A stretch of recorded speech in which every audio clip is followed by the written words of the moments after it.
ask me about this issue of trying to describe the ontological nature of God. Say, tell me exactly what it is, what God is. And it's a question of the impossible.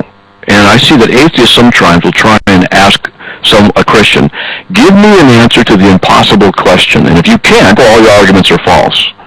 And this kind of an approach, I think, is rather sad. First of all, it is not necessary to know the exact relationship and nature between two things to know that there is a causal relationship between them. Not knowing, for example, the exact relationship between there is a mind, I cannot give you and how it works. And I have given you an ontological description of God's nature, you just haven't accepted it. But the point of the tag argument is this. When you have only two possibilities, and one of them cannot account for the existence of something, the other is validated. The Christian perspective can account for the existence of logical transcendent absolutes. How? A logical absolute transcendent mind. God. Not a problem. If I cannot tell you exactly how God's thoughts are reflected in our own minds, that doesn't mean that this statement isn't true, any more than me not being able to tell you I don't know how a mind works and it's controlled a body, and I can't give you the exact relationship, means that the mind doesn't exist, but we see the effects of it there. But to answer, rationality itself, he clearly cannot. The Christian worldview can. Therefore, the atheist worldview is false. The Christian one is validated. It's simple. Go ahead. It's invalidated because you can't tell me exactly what God's relationship to, that wasn't even remotely what I was asking. I don't think that Matt Dillahunty represented himself fairly by even giving into the whole third option thing. They refer to the nature of things, and therefore it doesn't need to be classified. Again, what kind of tree is a pig? Unless you can ontologically define what the nature of that third option's existence is, then you have to be held. I don't remember it. I didn't hear it. I didn't hear the repercussions to God's existence and things that God can do and can't do. But let me do this. If I were to ask you what the nature of a human being is, what would you say? I mean, you could offer me attributes. You could offer me propositions. And if I said, what's the nature of a human being? This is a serious question because it reflects on the question, what's the nature of God? The ontological issue of God. The only way to describe what a human being is by nature is to describe properties and attributes. A human being is more than simple consciousness, because if you're in a coma, you're still a human. More than simple Now, human beings have the ability of rationality, of compassion, of love, and things like this. These are attributes. But the way to describe what a human being is to do it by describing attributes. If I want to answer the question, what's the logical question about what God is, it's like me saying, tell me the ontological nature of a human being. And I can say to you the same thing. You could say to me, it's an impossible question, because you can't give it without describing by properties. Why is it okay for you and not for me? I don't want to equivocate. There's a categorical difference between what are humans' nature versus of a human being's existence. Oh, I can tell you that, physical. That's really, and assuming you're asking me from an atheistic, the ontological nature of their existence. I am physical in nature. Now, if you want to argue that I'm mental in nature and other stuff too, you can add to that, fine. But you don't have to. Atheists, what the tag argument is, now I've noticed this with atheists before, what they try and do is misrepresent the argument by offering a red herring. Whether or not I'm able to tell you exactly the nature of God's essence, it does not mean that God does not exist. It does not mean that we, as Christians, are not able to rationally demonstrate or propose a very cogent argument for the existence of the necessary preconditions for intelligibility. Namely that God exists, He is the mind behind the logical absolutes. The tag argument, which is what this is supposed to be about, states that the atheist cannot do this.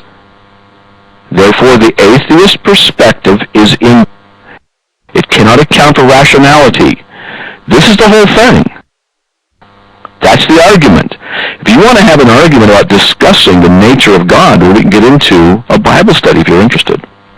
Go There's still some discrepancies going on here. The problem that creates for tag is that it forfeits your ability to say, well, if you can't name a third option besides physical or conceptual, then there must not be. Believe that something can exist in a third category besides physical and conceptual, and you are not able to articulate or demonstrate.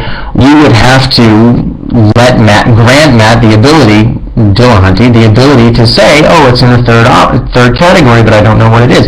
Now perhaps the difference is logical absolutes are metaconceptual. I just made up a word. Or what if you said logical absolutes are abstract? In fact, he did say that at one point. What if he said the ontology of logical is the ontological nature of something that is abstract? Is it, and then he would say, well, I don't know, but you would say the same thing about God. And so you can't, this is a very, very specific case of special pleading on your... Yeah, beyond that, you ask why the inability to give us any sort of ontology about God. The universe is that it doesn't fulfill all of the necessary says before you make your conclusion. Any premise that you haven't proved by nature is an assumption, and an assumption, by definition, might be wrong. And the foundational premise that something not conceptual must be physical, or rather your